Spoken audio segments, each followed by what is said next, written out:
Donald Trump Jr., pictured in December 2016.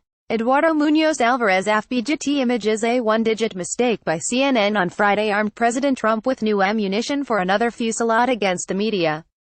Hours later, the president fired away at a rally in Pensacola, FLA. CNN apologized just a little while ago. Trump gloated. They apologized. Oh, thank you, CNN. Thank you so much. You should have been apologizing for the last 2 years.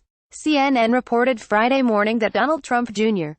received an email on September 4, 2016, that granted special access to WikiLeaks documents. The network said in an article that the email had been described to CNN by multiple sources.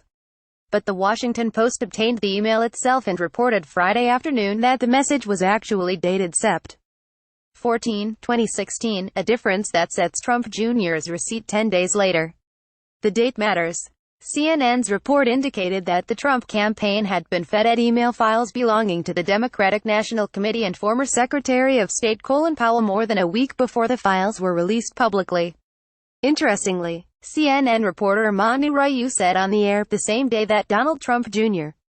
received this email was the first time that he appears to have tweeted about WikiLeaks. CNN presented the timing of Trump Jr.'s tweet as a possible reason to doubt his claim that he never even saw the email.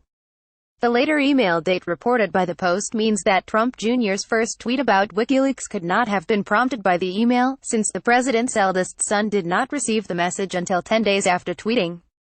More important, the later date means that the email did not provide the Trump campaign with early access to WikiLeaks documents after all.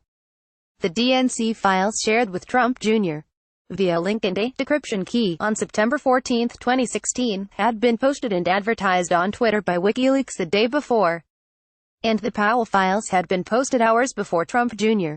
received the email from a person who identified himself as Michael J. Erickson. As the Post's Rosalind S. Helderman and Tom Hamburger noted in their report on the correct date of the email, the writer may have simply been flagging information that was already widely available.